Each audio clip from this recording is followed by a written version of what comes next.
One of my favorite Jewish preachers is actually a Protestant preacher named Joel Osteen, who's on television, has written several books, and has some really interesting life wisdom which corresponds to some of the most fundamental Jewish values.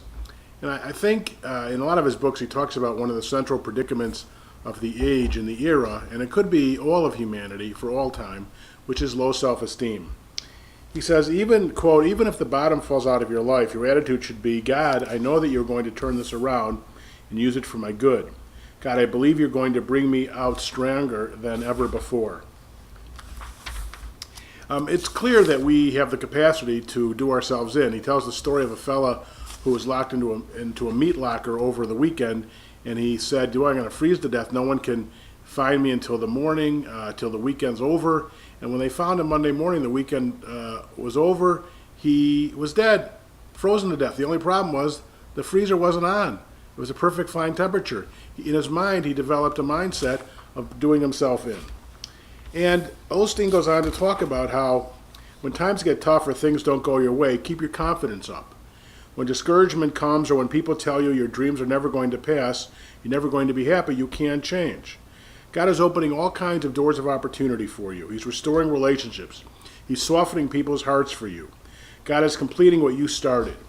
You may not see anything with your natural eyes, but you must believe that in the unseen world, God is at work on your behalf. He goes on to say, he talks about developing a prosperous mindset. He says, things are not going to happen automatically. You have to do your part. You have to believe you are blessed. Seeing yourself as blessed. This is all coming from his book, Your Best Life Now. And then he said, you have made some mistakes in your life, but if you have honestly repented and done your best to do right since then, you no longer have to live with guilt and shame. You may not be everything you want to be. You may be crippled physically, spiritually, or emotionally. That doesn't change God's covenant with you. You are still a God of the Most High. And then in his next chapter, he talks about how you have to be happy with who you are. A lot of people don't realize it, but the root cause of many social, physical, and emotional problems are simply the fact that people don't like themselves.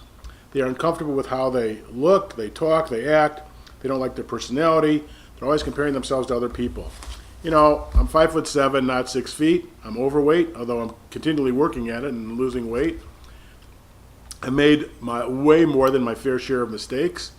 And I'm not a rich man. And I look at all this and I compare myself to other people.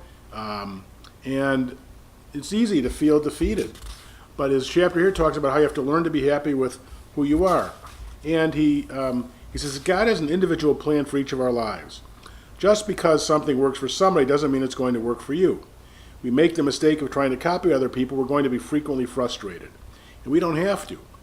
He said, I may not be the world's greatest pastor, I may not be the best husband or father, I'm determined to be the best I can be. And that sentence caught me because it's a very famous Hasidic story of a Hasidic rabbi who lived a couple hundred years ago whose name was Zusya. And he said famously that when I die, God's not going to ask me how come I wasn't as great a Jewish teacher and lawgiver and leader as Moses, wasn't as pious a man as Abraham, wasn't as righteous as Noah. He's going to simply say, why weren't you the best Zusya that you could have been? And if you haven't been the best Zusya that you could have been until now, then from now on, try and be the best Zusya that you can be. He concludes this chapter with a beautiful story from the end of the Torah, where he says, he quotes God saying to Joshua, who took over after Moses. Moses had just died. He said, I was with Moses. As I was with Moses, I will be with you. Notice he didn't say, Joshua, you should try to be like Moses, then you'll be okay.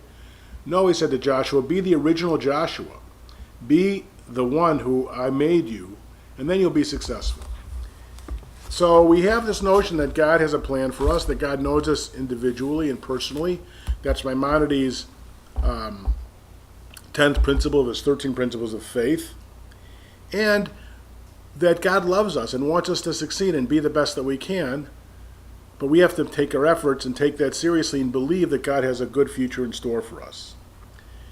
In fact, it says in the Pirkei Avot, the Mishnah, Hillel says, if I am not for myself, who will be?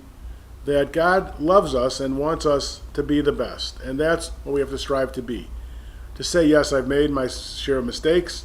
I may not be as perfect a physical specimen or as intelligent.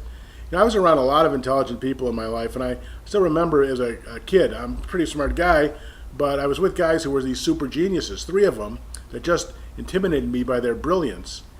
And I kept wondering, what do I have to do? And then I realized that I had gifts that they don't have, and so we all have gifts that we can use. The question is, what do we use them for? We need to use them for the higher purposes of God, for nobility and righteousness, to be kind, to try and do good, to try and help people. Because it says in the end of the book of Ecclesiastes, who's wondering some of these same questions, where he says, vanity, vanity, all is vanity, nothing new under the sun. He says the end of the matter is to be in awe of God, to have reverence for God, and observe the commandments.